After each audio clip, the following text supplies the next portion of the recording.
សួស្តីបងប្អូនទាំងអស់គ្នាថ្ងៃនេះខ្ញុំមានប្រធានបទមួយដើម្បីចែករំលែកជូនបងប្អូនទាំងអស់គ្នាផងដែរហើយប្រធានបទនេះគឺយើងនឹងទៅជែកអំពីការវិនិយោគនិងការទិញលក់អចលនទ្រព្យរបស់ជនជាតិបរទេសនៅក្នុងប្រទេសកម្ពុជាហើយយើងនឹងជួបជាមួយអ្នកជំនាញដែលគាត់មានបទពិសោធន៍នៅលើវិស័យនេះផងដែរសូមជម្រាបសួរបងបាទជំរាបសួរបងជាកិច្ចចាប់ផ្ដើមសូមបងជួយណែនាំខ្លួនទៅកាន់បងប្អូនយើងទាំងអស់គ្នាទាក់ទងនឹងបងប្រកបអ្វីដែរហើយជំនាញបងរយៈពេលប្រហែលឆ្នាំហើយបាទជំរាបសួរបងប្អូនទាំងអស់គ្នាខ្ញុំបាទឈ្មោះវ៉ាវណ្ណាជាសហស្ថាបនិករបស់ Provadia ឯកទេសនៅលើឯកសារពាក់ព័ន្ធជាមួយនឹងអចលនទ្រព្យនិងកិច្ចការសូត្រយកដីមានទាំងផ្ទៃប្លង់កម្មសិទ្ធិប្រមក្បាលដីបំបីក្បាលដីដោះបន្ទុកដាក់បន្ទុករៀបរាប់ព្រំដីអីជាដើមបើសិនជាបងប្អូនមានចម្ងល់ពាក់ព័ន្ធជាមួយនឹងកិច្ចការងារក្នុងសូត្រយកដីអាចជំរាបដំណងបានខ្ញុំគ្រប់ពេលយើងមានបទពិសោធន៍ចាប់ពីឆ្នាំ2018មកដល់ពេលនេះអញ្ចឹងយើងបាន8ឆ្នាំហើយអូខេអរគុណច្រើនបងជាដំបូងសូមបងជួយបកស្រាយទាក់ទងនឹងសំណួរទី1តើជនជាតិបរទេសអាចទិញអចលនទ្រព្យនៅក្នុងប្រទេសកម្ពុជាយើងបានដែរឬទេបាទទាក់ទងជាមួយនឹងជនបរទេសនៅក្នុងបើសិនជាយោងតាមច្បាប់នៅក្នុងប្រទេសកម្ពុជាពាក់ព័ន្ធជាមួយនឹងជនបរទេសគាត់អាចទិញទ្រព្យនៅក្នុងប្រទេសកម្ពុជាបានសម្រាប់តែអគារសហកម្មសិទ្ធិឧទាហរណ៍ដូចជាអគារខុនដូអីជាដើមតែគាត់មានសិទ្ធិទិញហ្នឹងគឺចាប់ពីត្រឹមជាន់ទី1ឡើងទៅទេអត់អាចទិញជាប់តដីបានទេបានន័យថាពីត្រឹមជាន់ទី1ទី2ទី3ទី4ទី5ឡើងទៅរហូតហើយជាទូទៅនៅក្នុងអគារមួយអគារគឺជនបរទេសអាចទិញទ្រព្យបានត្រឹមតែយ៉ាងច្រើន 70% តែប៉ុណ្ណោះនៃអគារសរុបទាំងមូលបងអញ្ចឹងបើសិនជាជនជាតិបរទេសគាត់អាចទិញអចលនទ្រព្យបាទចាប់ពីជាន់ទី1បានហ្នឹងអញ្ចឹងគាត់អាចទិញជាលក្ខណៈដីឬក៏ផ្ទះបានទេព្រោះមុនហ្នឹងបងនិយាយថាតាក់ទងនឹងទិញជាអគារសហកម្មសិទ្ធិមែនទេចាប់ពីជាន់ទី1ទៅចុះបើសិនជាគាត់ចង់ទិញជាដីឬផ្ទះបានឬអត់បាទបើសិនជាជនជាតិបរទេសគាត់ចូលមកវិនិយោគនៅក្នុងប្រទេសកម្ពុជាហើយគាត់ចង់បានដីឬក៏ផ្ទះជាន់ផ្ទាល់ដីណាបាទអញ្ចឹងគាត់អាចទិញដាក់ឈ្មោះខ្លួនឯងបាននេះបាទប៉ុន្តែគាត់អាចចូលរួមបានឧទាហរណ៍ថាឥឡូវអាចមានវិធីសាស្ត្រផ្សេងគ្នាឧទាហរណ៍ថាគាត់ចង់កាន់កាប់នៅទីតាំងដាក់ឈ្មោះគាត់អញ្ចឹងគាត់អាចជួលរយៈពេលវែងបានបាទអញ្ចឹងជួលរយៈពេលវែងក្នុងប្រទេសកម្ពុជាយើងបានរហូតដល់49ឆ្នាំបាទហើយបើមិនអញ្ចឹងទេគាត់អាចបើកក្រុមហ៊ុនមួយបានបើកក្រុមហ៊ុនមួយហើយបន្ទាប់មកគាត់ឲ្យបុគ្គលជាជនជាតិខ្មែរឈ្មោះឲ្យគាត់បានអូខេហើយឬក៏មួយទៀតបើមិនអញ្ចឹងទេគាត់អាចចូលរួមចូលទៅក្នុងតាមរយៈក្រុមហ៊ុនtrustee ណាបាទអញ្ចឹងគាត់អាចចូលរួមជាមួយនឹងខាងក្រុមហ៊ុនហើយក្រុមហ៊ុនហ្នឹងគឺ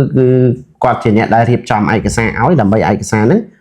ដាក់ចូលស្នើសុំទៅខាងនាយកតកដើម្បីដាក់ចូលមកឈ្មោះខ្លួនគាត់បានបាទអញ្ចឹងមាន3ចំណុចសម្រាប់ជនជាតិបរទេសបើសិនជាគាត់ចង់ទិញដីឬក៏ផ្ទះមែនទេបងទី1គឺគាត់អាចមានថាគាត់សិទ្ធិជួលរយៈពេលវែងបាទហើយទី2គាត់បើកជាក្រុមហ៊ុនមានជនជាតិខ្មែរអ្នកចូលឈ្មោះមែនទេបងបាទហើយទី3តាមរយៈក្រុមហ៊ុនអូខេបងអញ្ចឹងបើសិនជាជនជាតិបរទេសទិញដីឬក៏ផ្ទះតាមយន្តការច្បាប់បងទៅជែកមិញហ្នឹងណាតើការផ្ទេរកម្មសិទ្ធិប្លង់រឹងគេធ្វើយ៉ាងដូចម្ដេចបងតកតងជាមួយនឹងជនបរទេសបើសិនជាយើងនិយាយពីដំបូងមិញតកតងជាមួយនឹងថាគាត់ទិញចាប់ពីជាន់ទី1ឡើងទៅបាទគាត់ត្រឹមតែមានតែត្រឹមតែ passport គឺគ្រប់គ្រាន់ហើយបាទហើយបើសិនជាគាត់ចង់ដាក់ឈ្មោះប្តីប្រពន្ធគាត់ទៀតអញ្ចឹងត្រូវមានសម្បត្តិពីពីតែសម្បត្តិពីពីហ្នឹងត្រូវមានការបកប្រែចេញជាភាសាខ្មែរមានន័យថាបើសិនជាគាត់ជាជនជាតិបរទេសប្តីប្រពន្ធគឺគាត់ត្រូវការបកប្រែជាភាសាខ្មែរយើងបាទជាភាសាខ្មែរចុះបើសិនបើជាគាត់ជាជនជាតិបរទេសហើយគាត់មានគ្រួសារជាជនជាតិខ្មែរបើសិនជាគាត់ជាជនជាតិបរទេសហើយគាត់មានគ្រួសារជាជនជាតិខ្មែរបើសិនជាចាប់ពីជាន់ទី1ឡើងទៅណាមិនមែនជាប់ដល់ដីណាគាត់អាចដាក់ឈ្មោះពីអ្នកប្តីប្រពន្ធបានដូចគ្នាអញ្ចឹងបាទតែបើសិនជាគាត់នៅជាប់ដល់ដីជនជាតិបរទេសនៅតែមិនអាចដាក់ឈ្មោះខ្លួនឯងទៅបានដដែលបើសិនជាគាត់ពីអ្នកប្តីប្រពន្ធជាជនជាតិខ្មែរប្តីជាជនជាតិបរទេសអញ្ចឹងអាចដាក់ទ្រព្យខាងប្រពន្ធអត់ទាន់អាចដាក់ឈ្មោះទាំងពីរអ្នកបានទេទោះជាគាត់មានសម្បត្តិពីនៅក្នុងស្រុកខ្មែរក៏ដោយបាទអញ្ចឹងដាក់ឈ្មោះបានតែជនជាតិខ្មែរម្នាក់ហើយត្រូវគាត់ដុតមេដៃថាជាទ្រព្យរបស់ខាងប្រពន្ធបាទអញ្ចឹងមានថាបើសិនជាគាត់ចង់ជាជនជាតិបរទេសហើយគាត់មានគ្រួសារជាជនជាតិខ្មែរឬក៏ខ្មែរមានគ្រួសារជាជនជាតិបរទេសគាត់អាចទិញបានប៉ុន្តែគាត់អាចដាក់ឈ្មោះភាគីម្នាក់ជាជនជាតិខ្មែរបាទបងអញ្ចឹងបងតាក់ទងនឹងករណីជនជាតិ ដាក់ម្នាក់ឯងបាទដាក់ប្លង់ផ្ទៃកម្មសិទ្ធិប្លង់រឹងតែម្នាក់ឯងតែគាត់អាចធ្វើយ៉ាងដូចម្តេចបានហើយត្រៀមឯកសារអ្វីខ្លះ សម្រាប់ជនបរទេសដែលចង់ដាក់ឈ្មោះទិញម្នាក់ឯងអញ្ចឹងយើងបែងចែកចេញជាពីរបាទបាទ មិញគឺតាក់ទងជាមួយនឹងចាប់ពីជាន់ទី1ឡើងទៅ បាទបាទ អញ្ចឹងជាន់ទី1ឡើងទៅអ្វីដែលយើងត្រូវការពីគាត់ត្រឹមតែ passport ទេ passport ដែលគេ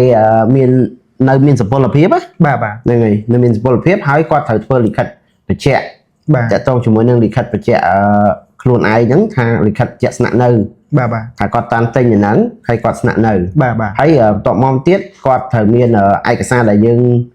កិច្ចសន្យាទិញលក់រវាងជាមួយនឹងខាងគាត់ជាមួយនឹងបុរីអីចឹង បាទបាទ ឯកសារគឺមានតែប៉ុណ្្នឹងឯងតាក់ទងជាមួយនឹងរឿងថា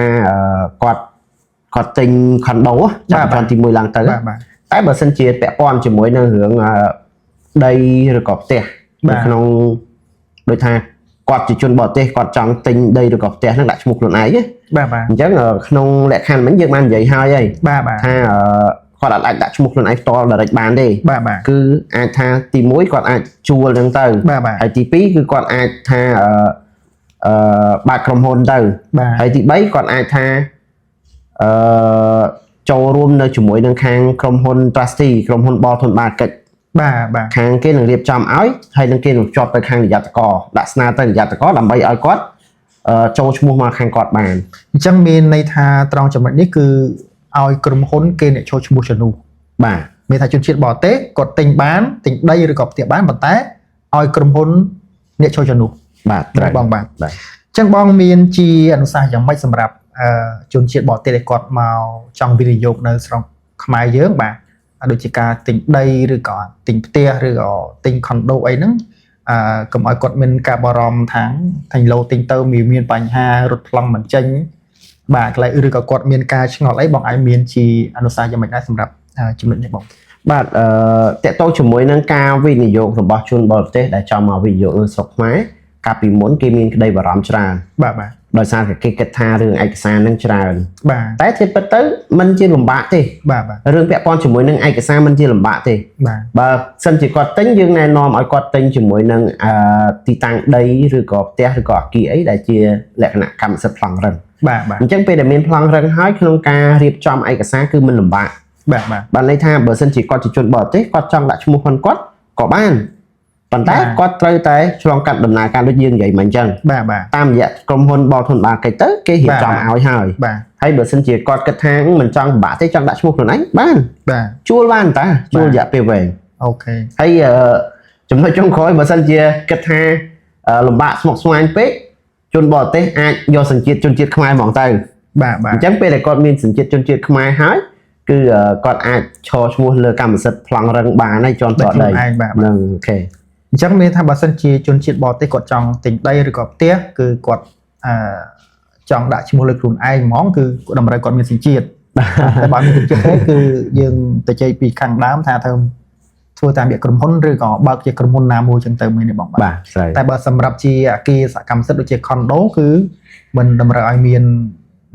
ឈោឈ្មោះក្រុមហ៊ុនណាតំណាងទេ បាទឈ្មោះគាត់បាន បាទកាត់ទៅគឺឈ្មោះ Mr A គឺ A តែម្ដងមែនទេបងបាទ ឲ្យទៅចាប់ពីជាន់ទី1ឡើងទៅ បាទបាទអញ្ចឹងនៅថ្ងៃនេះគឺយើងមានចំណុចតែប៉ុណ្នេះដើម្បីចែករំលែកជូនដល់បងប្អូនទាំងអស់គ្នាក្នុងការដែលស្វែងយល់អំពីការវិនិយោគរបស់ជនជាតិបរទេសនៅក្នុងប្រទេសកម្ពុជាយើងនេះផងដែរហើយសម្រាប់បើសិនជាបងប្អូនមានសំណួរក៏ដូចជាចម្ងល់ផ្សេងៗទាក់ទងនឹងបញ្ហានេះបងប្អូនអាចសាកសួរបានឬក៏បងប្អូនចង់ដឹងទាក់ទងនឹងការ process រត់ប្លង់បាទរៀបចំឯកសារយ៉ាងម៉េចបងប្អូនអាចតាក់ទងនៅក្នុងលេខទូរស័ព្ទដែលយើងនឹងដាក់នៅtrongវីដេអូបងប្អូនអាចតាក់ទងបានជួបជាមួយគាត់ផ្ទាល់ដែលគាត់មានជំនាញយូរឆ្នាំនៅក្នុងការធ្វើការលើរឿងនេះជាចុងក្រោយខ្ញុំបាទនឹងបងសូមអរគុណបងប្អូនទាំងអស់គ្នាដែលបានចំណាយពេលវេលាដ៏មានតម្លៃក្នុងការតាមដានវីដេអូនេះ